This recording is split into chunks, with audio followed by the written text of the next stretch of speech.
INNOVA hemos siempre hablado de enseñar los ojos a ver como el principal elemento diferenciador entre un buen investigador y un investigador novel o que esté comenzando, ¿verdad? Eso no quiere decir que un investigador novel que esté comenzando también pueda ser un buen investigador, siempre y cuando haya enseñado a sus ojos a ver. No sé, vamos a preguntarle a Silvana, que ella es la no, Silvana de última, porque el sitio la puede saber. Alguien de anestesia, muchachos, allá atrás lo de anestesia. ¿Cuál es tu nombre? ¿El de Gris? Omar, ¿cómo está? Omar Vitales. Ah, ya los conozco por los trabajos, pero no los conozco a usted. ¿Esa imagen te recuerda a algo en particular?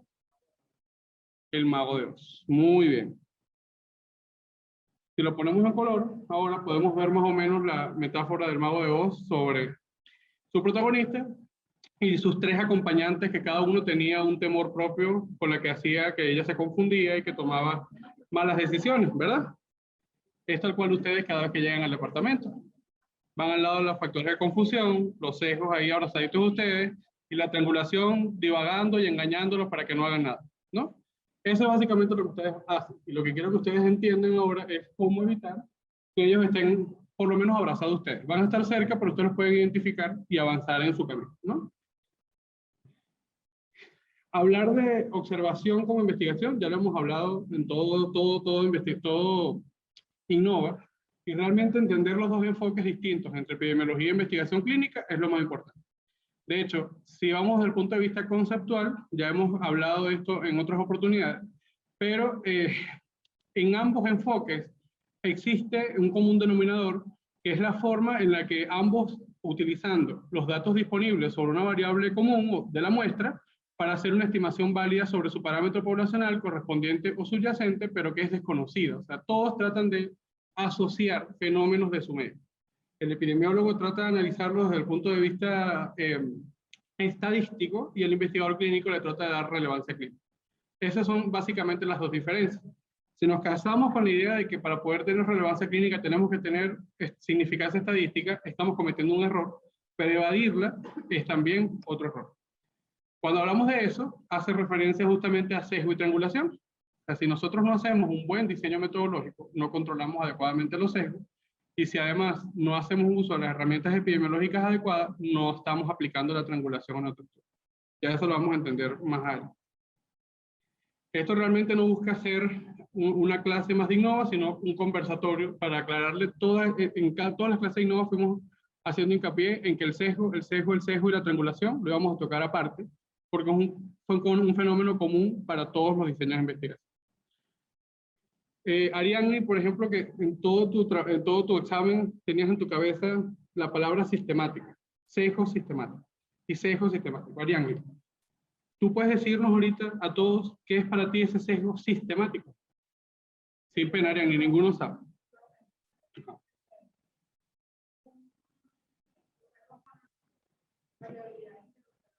El error sistemático, ya lo vamos a ver más adelante, es un tipo de sesgo que engloba al gran número de sesgos en investigación clínica y hacen referencia a errores en el diseño. O sea, todo el error que esté asociado al diseño metodológico es un error sistemático. Pero hay errores o sesgos que pueden estar involucrados alrededor del diseño, pero que no son propios del diseño. Por ejemplo, el control de las variables, o la forma en la que nosotros vamos a aleatorizar la muestra, características propias de la población que nosotros no conocemos, y es ahí cuando aparece el sesgo de observación, que también escribieron varios por allí. Entonces, cada uno de esos errores son lo que consideramos como sesgo.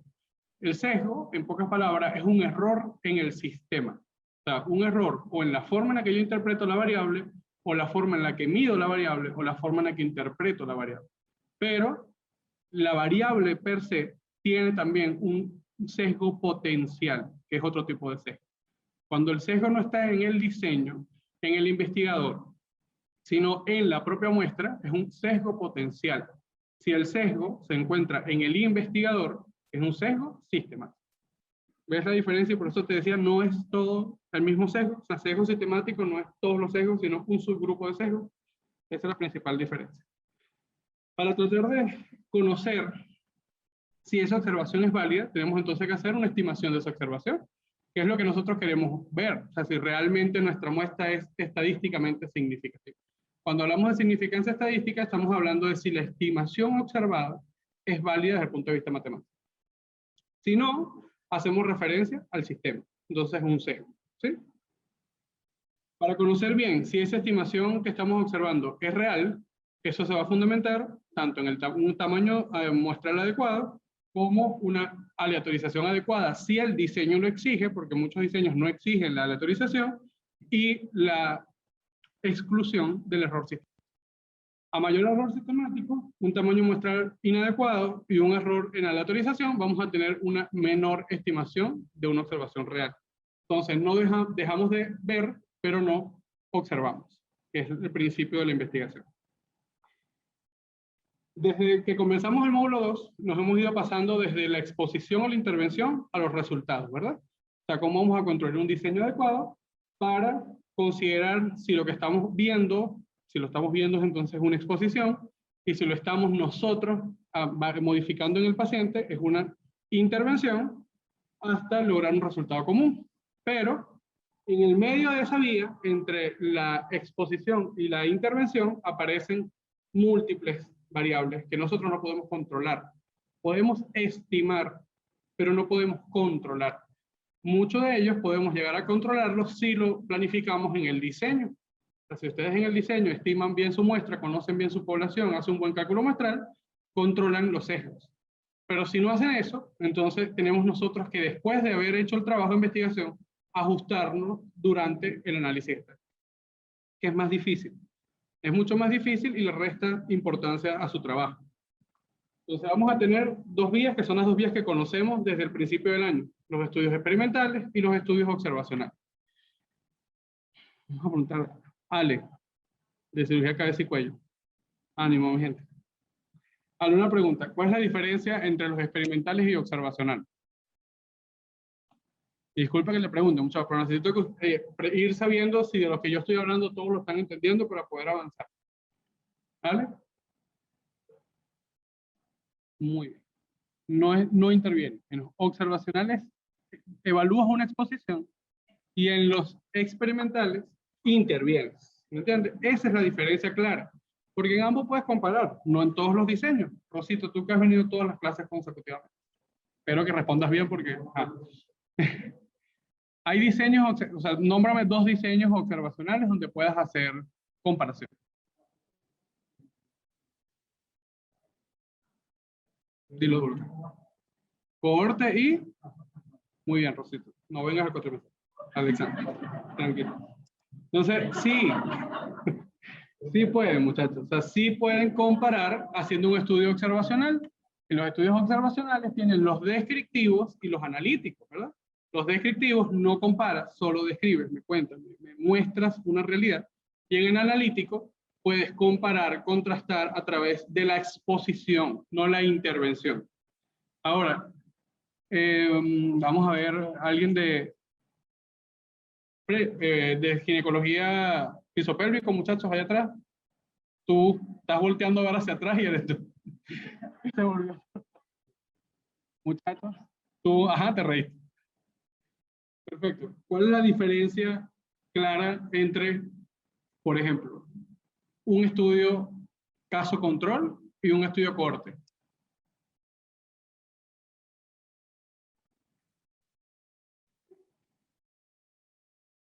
Ánimo. Dejen de decir las respuestas, muchachos. Nada, perfecto. Silvano, tú también has venido a las clases.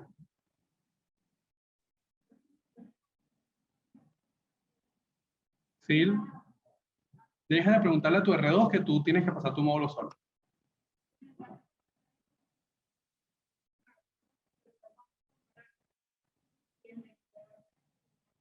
¿No puedes comparar con un corte?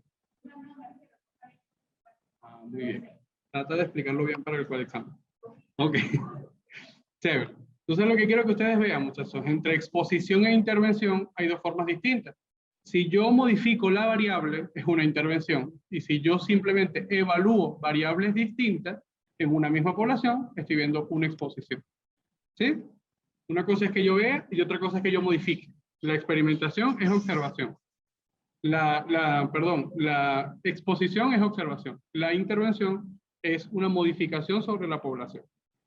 Entonces, si tenemos esas dos vías, cada uno lo puedo comparar de formas distintas.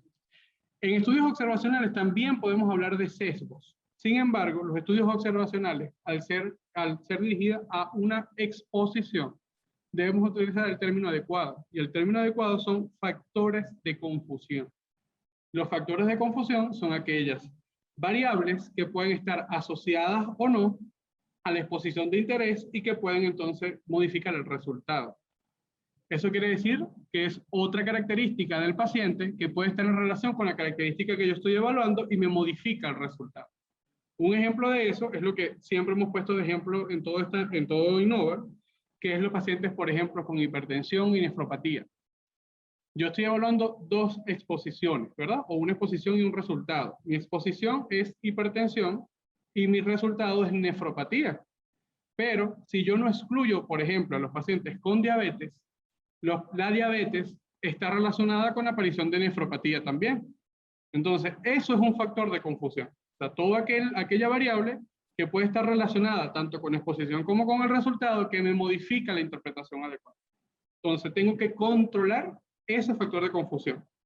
Sin embargo, en los experimentales vamos a tener los sesgos, porque no dependen de la interpretación de la variable, porque eso sería un factor de confusión que también pueden estar presentes en los experimentales, sino en la forma en la que yo interpreto esas variables. O sea, si yo lo interpreto inadecuadamente, estoy cometiendo un sesgo.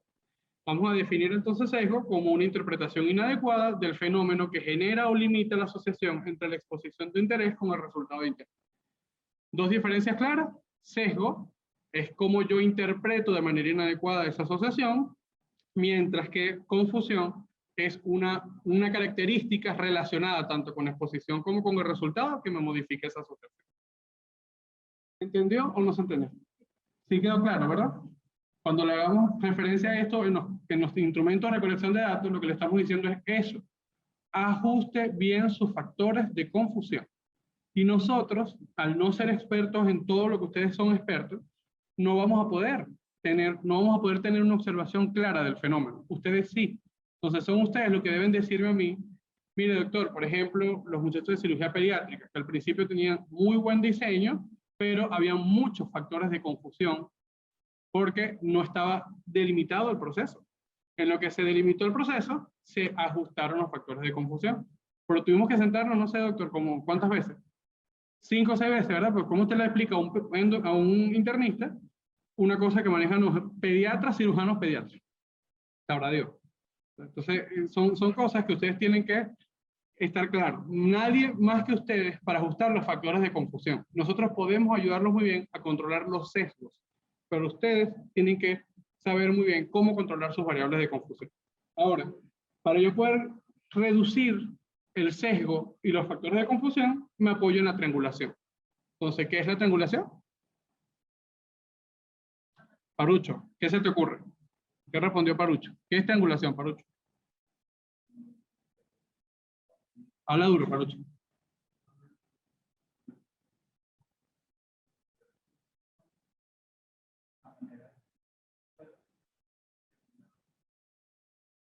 Buena interpretación de la gráfica, Parucho, pero no. Pero por ahí va la cosa. No es tan así. Álvaro, ¿qué se te ocurre a ti? Muy bien.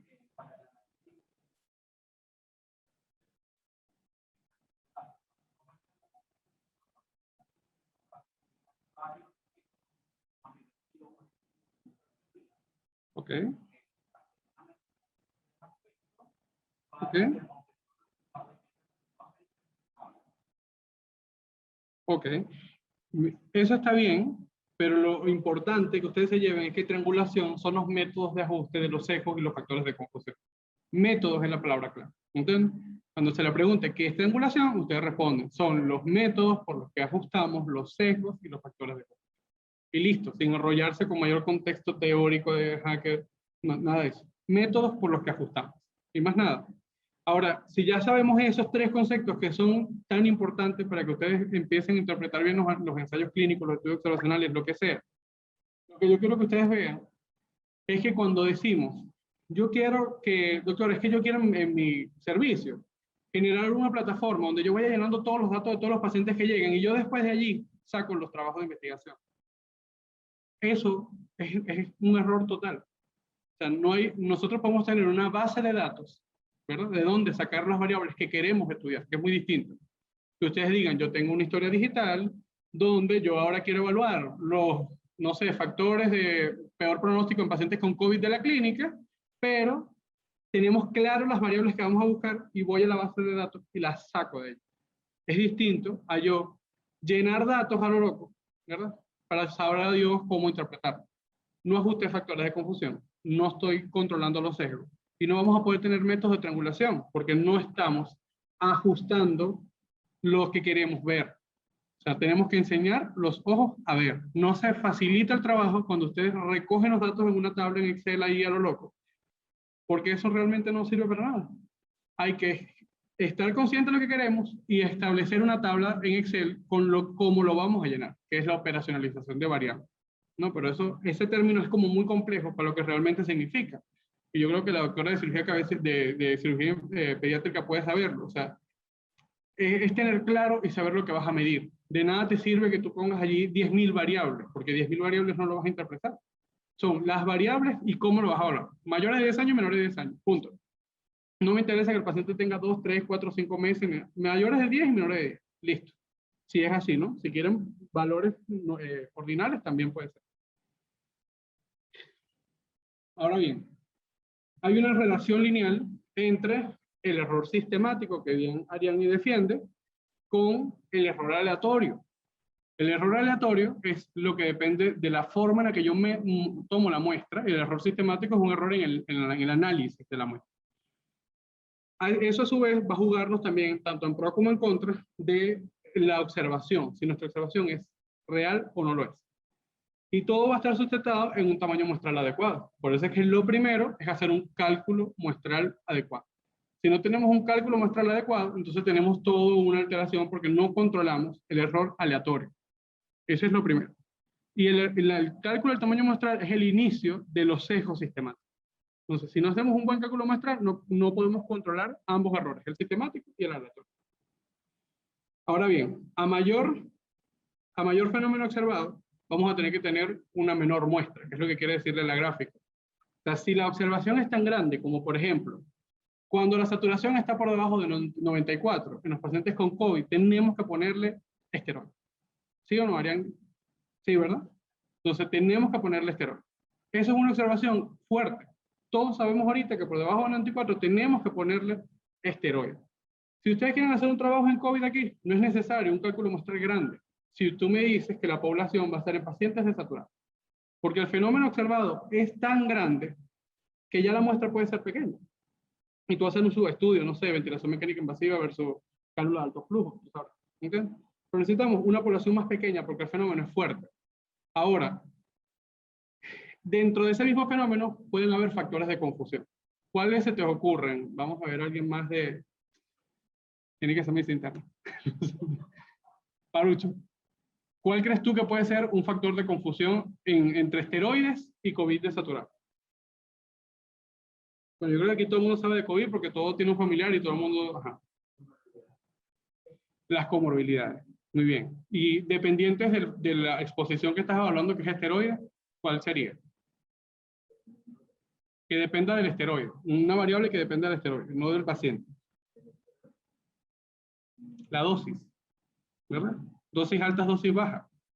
Eso todavía no está tan claro, ¿entiendes? Hay quienes responden a dosis bajas, hay quienes responden a dosis altas, y con características muy similares. Claro, pero ¿cómo medimos inflamación? Pero eso es, los factores, los reactantes de fase aguda tienen una sensibilidad y especificidad que cambia en cada individuo por su comorbilidad.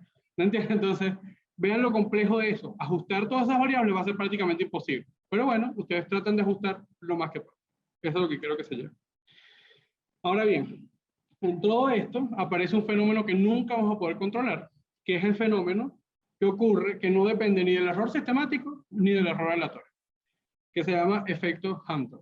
El efecto Hunter hace referencia a la observación como intervención.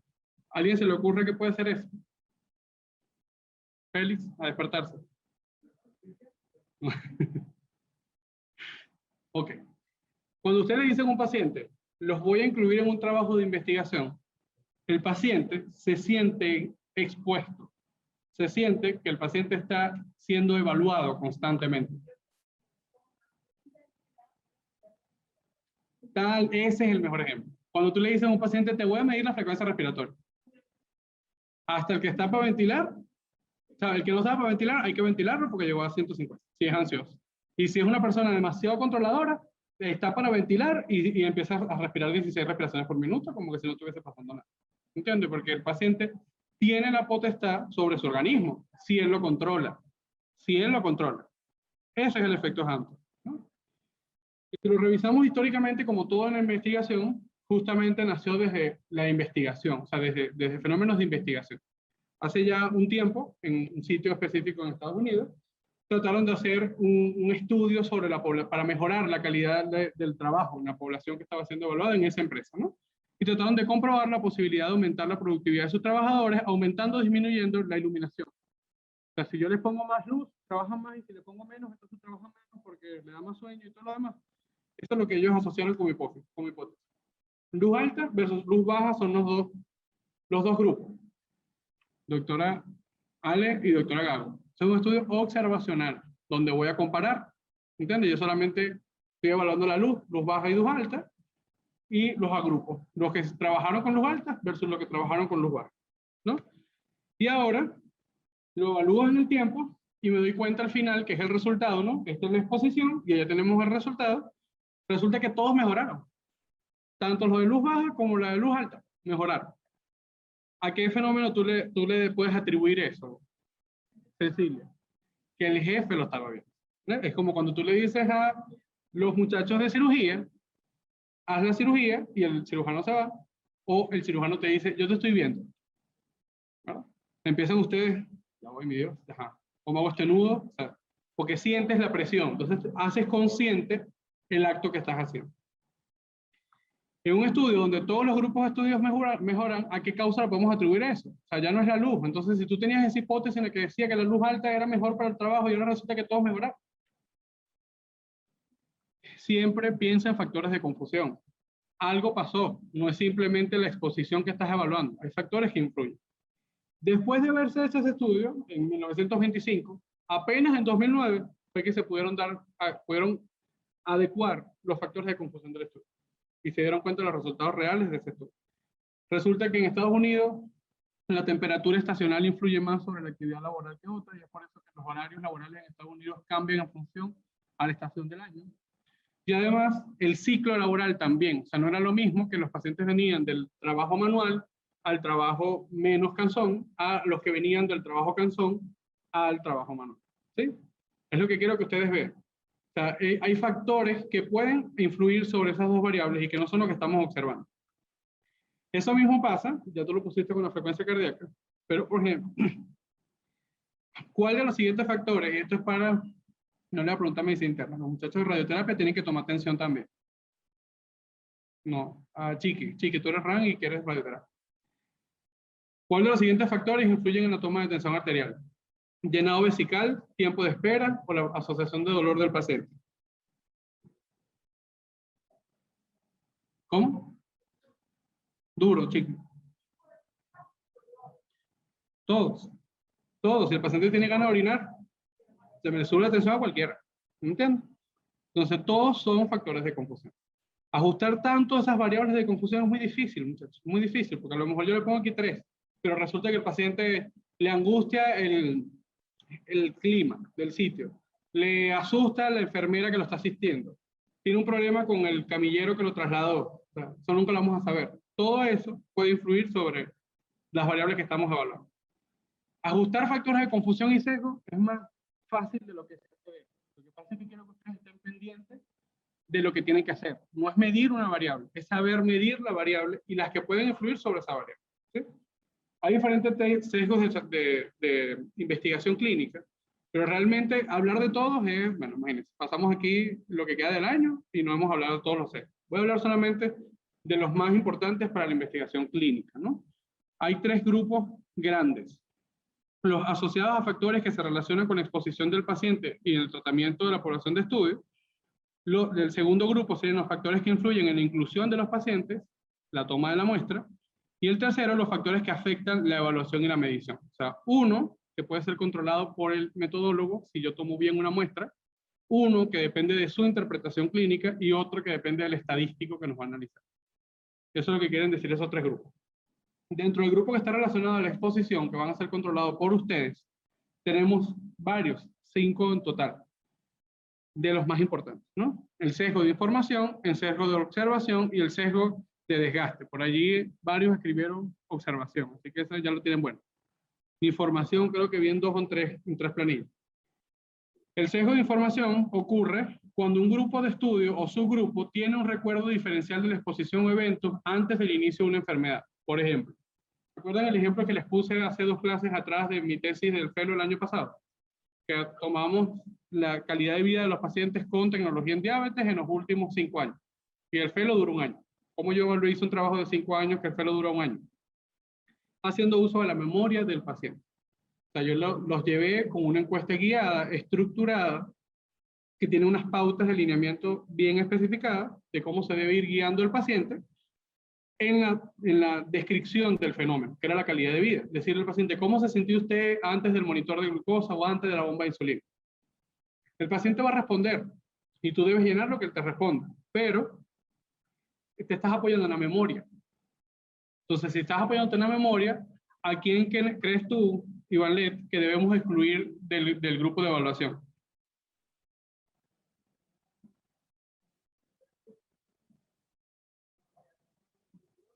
Perfecto. No puedes incluir a pacientes con demencia o deterioro cognitivo, ¿verdad? Porque estás hablando de demencia. Entonces, si tú no dices eso y no aplicas un test para descartar a esos pacientes, tu estudio tiene un sesgo de información. Porque no aplicaste un test adecuado para excluir la población adecuada. ¿Sí? El sesgo de observación es básicamente la mera conciencia de estar bajo el fenómeno de observación, lo que hemos hablado con el efecto Hamburg. El efecto Hamburg es un sesgo de observación. O sea, hay que tratar de ajustar el sesgo de observación en los muchachos de odontología que están allá atrás. ¿Qué se le ocurre a ustedes que podemos hacer para evitar el sesgo de observación? No los escucho, muchachos.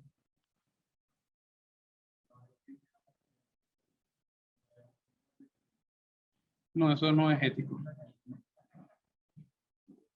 sea, no podemos llevarlo y ponerle sífilis sin que él lo sepa. Él tiene que saber qué es lo que se va a hacer. ¿Qué crees tú que puedes hacer para que él, sabiendo lo que vamos a hacer, no se sienta más o menos evaluado que el grupo control o el grupo de estudio?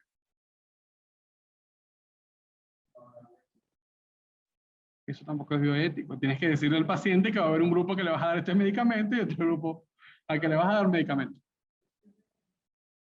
No decirle a qué grupo pertenece, ¿verdad? Eso sí, el paciente tiene que saber, mira, vamos a evaluar a 2 pacientes, a unos pacientes les vamos a poner anestesia para la extracción de la pieza dental y a otro grupo no. ¿Verdad? Y tú verás qué paciente acepta ser incluido en el estudio. ¿Verdad? ¿Ah? No, eso tampoco es ético, porque a pesar de tú decirle al paciente, tienes que jugar con al adecuado cumplimiento de las normas bioéticas. Eso es lo que quiero que veas. Que no es solamente decirle es una parte, pero también es que el otro paciente no tenga una atención en salud más desmeritada que el otro. ¿Me entiendes? No es solamente el decirle es el primer paso. Vamos a darle a un paciente, a un grupo de pacientes anestesia, a otro grupo no. ¿Eso qué comité de ética te lo va a aprobar? Nadie, es que ni siquiera el departamento te lo va a aprobar. ¿Entiendes? A todos tienes que darles anestesia. Lo que tú puedes comparar es el gold estándar versus tu técnica no. Por ejemplo, los muchachos, Pedro, que está haciendo un estudio en anestesia con mezcla de anestésico sin dextrometorfano versus dextrometorfano. Eso es un estudio adecuado. Tenemos un gold estándar que es la mezcla anestésica y ahora nosotros queremos evaluar si el dextrometorfano mejora el postoperatorio, el dolor postoperatorio, si lo aplicamos en el preoperatorio. Y está muy bien, porque a los dos le está dando anestesia, pero un grupo sin dextrometorfano y otro grupo con dextrometorfano. Entonces, el paciente tiene que saber eso, tiene que estar consciente, pero no estás evitando la observación, porque el paciente siente que está en el estudio. Lo que podemos hacer nosotros es cegarlos, no decirle a cuál de los dos grupos es el que usted pertenece, que fue lo que decía Iván al principio, siempre y cuando la norma bioética se aplique. Ahora, Rosito, ¿cuál era la diferencia entre cegamiento y enmascaramiento? Tranquilo. Nadie se va a ir hasta que tú puedas.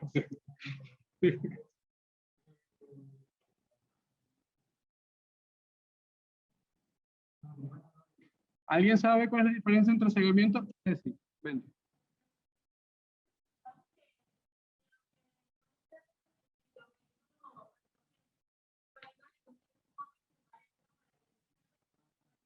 Exactamente. Efecto placebo. El efecto placebo, muchachos, no es decirle al paciente que no le va a dar nada y el otro sí le voy a dar algo. Es darle, si tú le das nada, es cegamiento. O sea, le voy a dar al paciente una pastilla amarilla y resulta que la otra pastilla es verde. Pero el paciente no conoce el fenómeno, ¿verdad? Entonces él no sabe si la pastilla verde o la amarilla es la buena. Sin embargo, si hay uno de esos pacientes en tu muestra que sepan que la pastilla verde es la del medicamento y esa amarilla no es el medicamento, él va a reconocer que le tocó placebo. ¿Me entiendes? Entonces tienes que darle una misma pastilla verde al grupo de tratamiento y construir una pastilla igual de verde para el grupo placebo.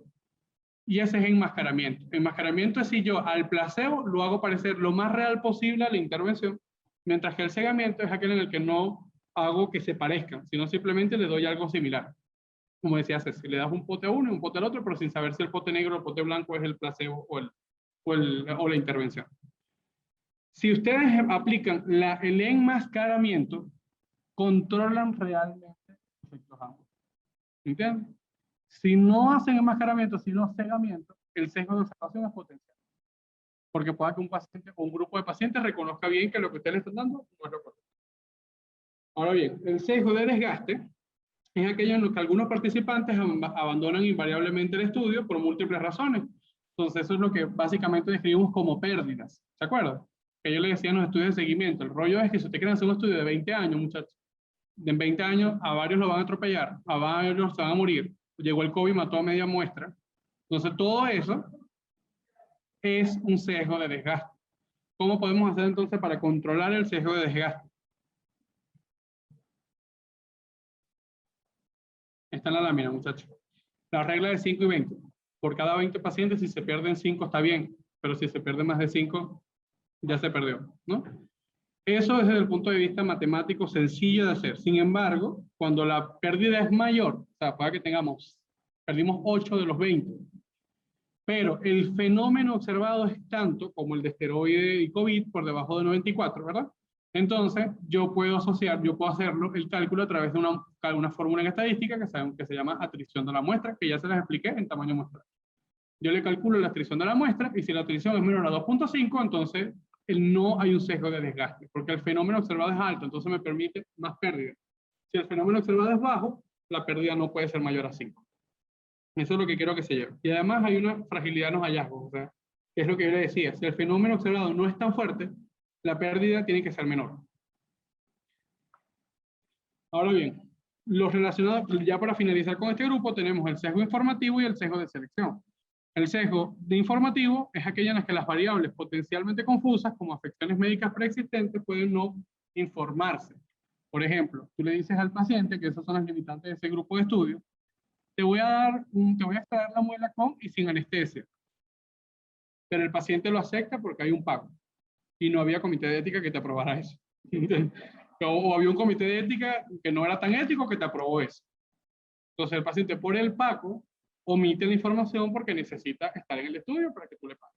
Así le vayas a traer la muela sin anestesia. Entonces cuando el paciente omite información, eso nos va a manipular las variables que estamos evaluando. Y además, el sesgo de selección es si nosotros tomamos mal la muestra. Y eso lo hablamos muy bien en tamaño muestra. O sea, si yo tomo mal la muestra sin saber cómo se mueve esa muestra en su entorno, es un error. Tomar pacientes con diabetes en la consulta de medicina interna. Tomar pacientes con cólicos biliares en la consulta de cirugía, que es uno de los motivos de consulta más frecuentes, ¿verdad? Entonces, calcular prevalencia en la consulta de cirugía de cólicos biliares va a ser altísima, mientras que si lo haces en una consulta de medicina interna, va a ser bajísima. Entonces, para que vean la diferencia. O sea, no pueden tomar la población según lo que ustedes consideren. No pueden calcular prevalencia e incidencia en una consulta. Tienen que calcularla en la población, porque para eso están hechos.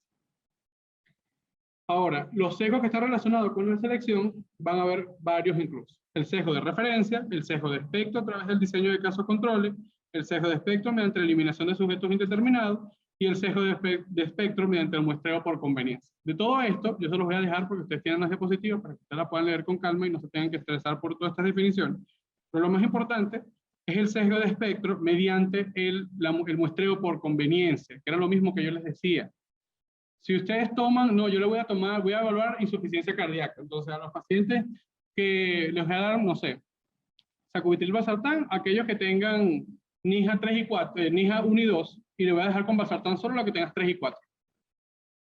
¿Tú crees que eso está bien, Parucho? ¿Por qué? ¿Por qué?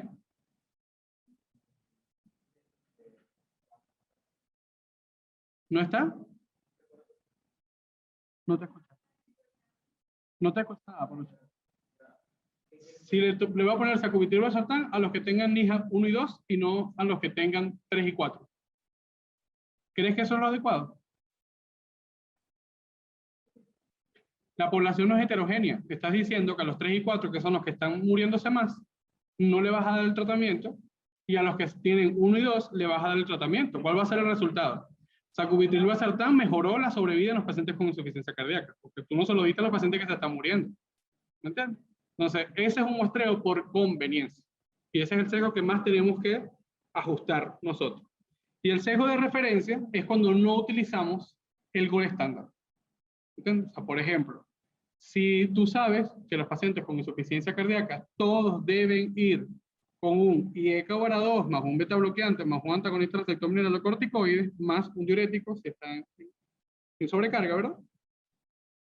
Y no le estás dando eso, le quitas 2 fármacos, dice que le vas a poner IECA y ARA2 más un beta bloqueante y al otro le vas a poner tratamiento óptico más sacubitril/valsartán,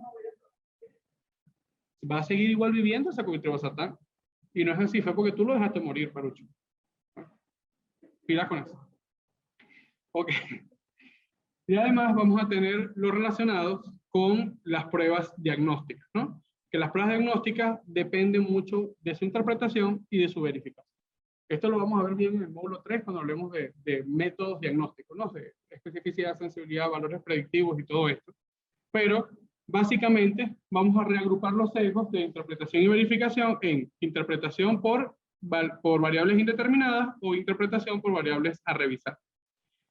Eso hace referencia simplemente a si nosotros durante la muestra no estamos identificando bien nuestra población. O sea, yo les puse, por ejemplo, y esto hace mucha referencia a imagenología, les voy a hacer, quiero evaluar microadenomas hipoficiarios y a un grupo lo voy a poner por resonancia y un grupo por tomografía.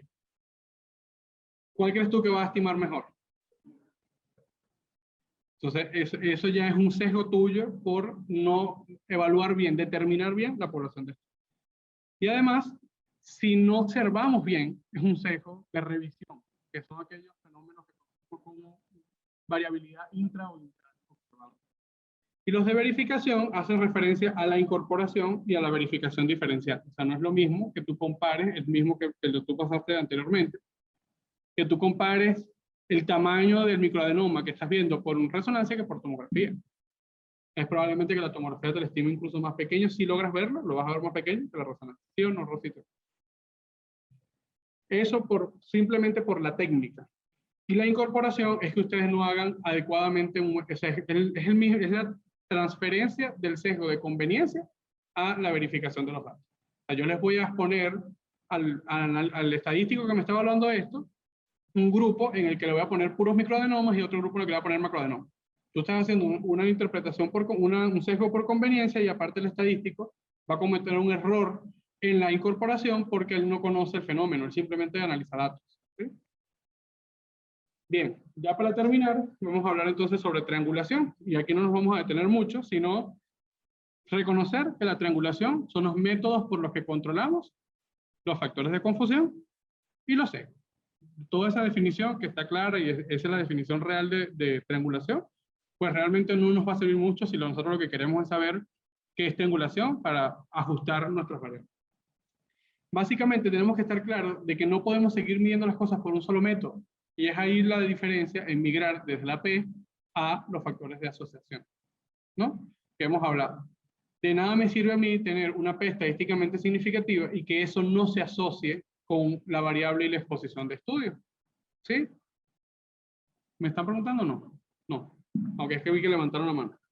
Entonces, sí, lo importante que ustedes vean es eso. O sea, si yo tengo una asociación real o una significancia estadística en un dato, pero eso no se correlaciona con lo que yo estoy estudiando, ¿de qué me sirve a mí decir que el uso de IECA vara 2 en combinación logró tener una significancia estadística en un estudio que hicieron los muchachos de medicina interna aquí, cuando resulta que no podemos usar IECA y vara 2 en conjunto porque aumentan la mortalidad?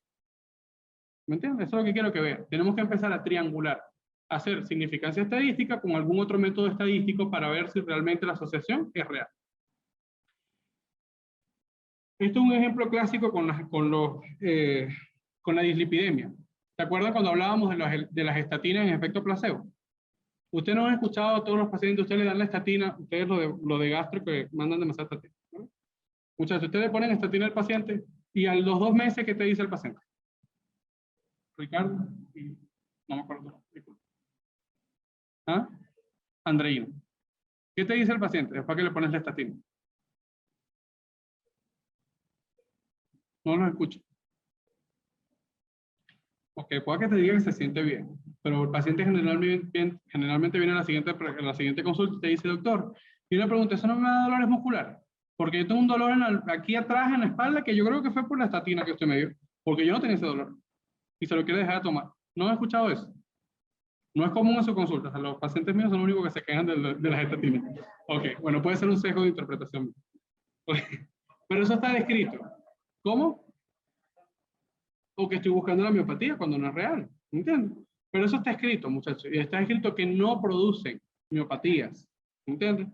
Que no produce dolor muscular. La miopatía por estatina sí está descrito, pero no cursa con ese dolor muscular en los 2 meses que le pusiste la estatina al paciente. Entonces, eso es la justificación más precisa de la triangulación. Se han hecho 1000 estudios, se le han puesto, le dan la misma estatina del mismo color, del mismo sabor, con la misma caja, la misma hora, y el paciente sigue diciendo que el paciente tiene dolor. Y es porque él pone en internet, ¿verdad? Y escribe allí, si me tomo la atorvastatina, ¿qué pasa? Y lo primero que te dicen es, vas a morir de la miopatía que te van a dar. Entonces, como esa información está tan difundida, el paciente genera la enfermedad. Y además hay factores genéticos, y ustedes lo saben. Entonces, la triangulación es eso, ir ajustando la variable en función a todos los factores de confusión.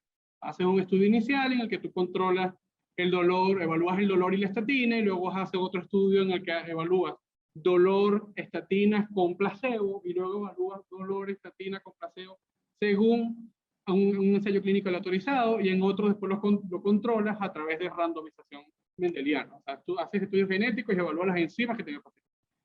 Es complejo, pero no toda la triangulación tiene que llegar hasta allá. Podemos controlar con triangulación fenómenos comunes en nuestro reino. Perfecto. Creo que ya no quiero continuar más porque no sería prudente, ya todos están fastidiados. Pero lo importante es que ustedes se lleven claro esos 3 conceptos, conozcan más o menos los sesgos más comunes, la forma en la que podemos controlarlos y recordar entonces el examen que tenemos el viernes 10. ¿Vale?